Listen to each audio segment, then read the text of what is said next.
Assalamualaikum dan selamat sejahtera. Saya Muhammad Nazrul Hafiz daripada DCS 4A ingin membentangkan sedikit tentang sistem hidrolik dan juga pneumatik. Sistem hidrolik dan pneumatik. Maksud sistem hidrolik dan pneumatik ialah sistem pneumatik sebuah teknologi yang memanfaatkan udara terkompresi untuk menghasilkan efek gerakan mekanis, manakala sistem hidrolik pula adalah suatu sistem yang memanfaatkan tekanan fluida sebagai power sumber tenaga pada sebuah mekanisme. Sehingga hidrolik digunakan untuk mengontrol, mengirimkan dan memanfaatkan tenaga dengan menggunakan tekanan fluida tersebut. Perbezaan sistem pneumatik dan hidrolik. Bahan yang digunakan berbeza antara kedua-duanya. Dalam hidrolik, bahan yang digunakan adalah medium cecair yang tidak dapat dikompresi, di mana contoh yang paling biasa kita dengar ialah minyak. Pneumatik pula sebaliknya, menggunakan gas yang sangat mampat seperti udara sendiri atau gas tulen yang sesuai. Perbezaan dari kedua sistem ini adalah fluida kerja yang digunakan, iaitu sistem hidrolik menggunakan fluida incompressible, manakala pada sistem pneumatik pula menggunakan fluida compressible. Seterusnya ialah persamaan sistem hidrolik dan pneumatik. Yang pertama, kedua-duanya sama menggunakan sumber semula jadi seperti cecair atau udara untuk menghasilkan sesebuah tenaga. Yang kedua, kedua-dua sistem ini juga bertujuan untuk memindahkan tenaga bagi menghasilkan pergerakan mekanikal untuk berfungsi.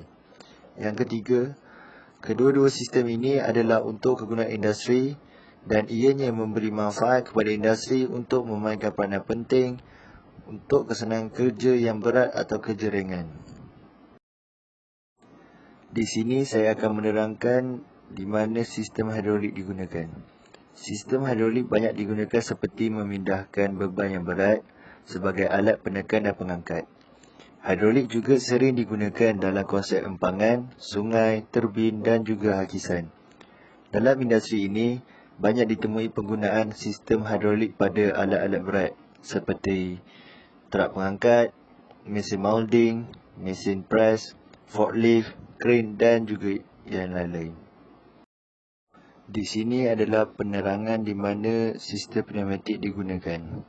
Sistem pneumatik pula biasanya digunakan sebagai kompresor. Sistem pneumatik ini banyak digunakan sebagai sistem otomasi. Sebagai contoh, rem buka dan tutup pintu pesawat, pelepas dan penarik roda-roda pendarat pesawat. Ianya juga digunakan dalam pelbagai bidang pergigian, perlombongan, pembinaan umum dan juga lain-lain. Apa itu actuator? Actuator adalah sebuah peralatan mekanis untuk menggerakkan atau mengontrol sebuah mekanisme atau sistem. Actuator diaktifkan dengan menggunakan lengan mekanis yang biasanya digerakkan oleh motor elektrik, yang dikendalikan juga oleh media pengontrol otomatis yang terprogram di antaranya microcontroller. Untuk meningkatkan tenaga mekanik actuator ini, ianya dapat dipasang sistem gearbox. Actuator ini juga terdapat 3 jenis, iaitu pneumatic actuator, electric actuator dan juga hydraulic actuator. Yang pertama, pneumatic actuator. Actuator jenis ini paling banyak digunakan pada industri dan boleh dibahagi lagi menjadi dua, iaitu jenis pneumatic diaphragm dan pneumatic piston. Actuator pneumatik ini memanfaatkan sumber angin bertekanan tinggi dari air kompresor untuk mendorong valve steam bergerak membuka atau menutup. Di sini saya ingin menunjukkan bagaimana sistem pneumatic actuator berfungsi. Dan juga terdapat beberapa komponen yang ada pada sistem pneumatic actuator. Sebagai contoh, silinder, adjusting screw, piston, actuator steam, yoke, piston o-ring, yoke o-ring. Yang kedua pula ialah electric actuator. Actuator jenis ini memakai sebuah motor elektrik untuk menggerakkan valve steam. Actuator elektrik biasanya tidak boleh dipakai di area rawan ledakan dan mengandungi gas hazard dose area. Okey, di sini saya ingin menunjukkan bagaimana sistem elektrik actuator. Dan terdapat beberapa komponen yang ada pada elektrik actuator seperti silinder, piston, hydraulic supply return line, steam, control valve dan juga hydraulic fluid. Yang ketiga ialah hydraulic actuator. Actuator hidrolik mendapatkan sumber tenaga dari sebuah pompa yang mengalirkan minyak hidrolik sebagai media bertekanan. Jenis actuator ini hampir sama dengan jenis pneumatik. Di sini saya ingin menunjukkan bagaimana rupanya hydraulic actuator. Dan terdapat beberapa juga komponen yang ada pada hydraulic actuator ini. Seperti motor, gearbox, retract limit switch, lead screw, extend limit switch dan Ench drill nut. Apa itu sensor? Sensor adalah sebuah perangkat yang digunakan untuk mendeteksi perubahan besaran fisik seperti tekanan, gaya, besaran elektrik, cahaya gerakan, kelembapan suhu, kecepatan dan fenomena-fenomena lingkungannya yang lain. Di sini saya akan menerangkan beberapa jenis sensor. Sensor ini ada banyak, tapi saya hanya menunjukkan 5 jenis saja. Yang pertama ialah accelerometer. Yang kedua sensor cahaya, light sensor.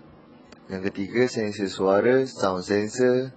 Yang keempat sensor tekanan, pressure sensor. Yang kelima, sensor suhu, temperature sensor. Sensor ini semua digunakan pada zaman kini. Di sini saya ingin menunjukkan beberapa jenis valve dan juga simbol yang ada.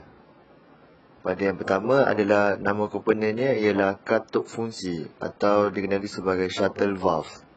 Yang kedua, katup pembuang cepat, quick exhaust valve. Dan yang ketiga, katup fungsi dan two pressure valve. Yang keempat, katup kontrol aliran, flow control valve. Dan yang kelima, katup kontrol aliran satu arah, one way flow control valve. Di sini terdapat beberapa keterangan yang ada pada katup-katup tersebut dan juga beberapa jenis simbol yang ada pada lukisan diagram.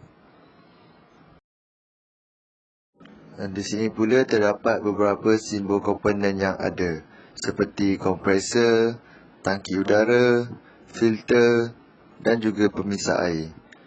Pemisah air ini terdapat pula dua, iaitu kerja manual dan juga pembuangan otomatis. Di sini anda sendiri boleh lihat simbolnya yang digunakan dan juga keterangannya. Okey, itu saja penerangan yang dapat saya share dan kongsikan pada anda semua. Sekian, terima kasih.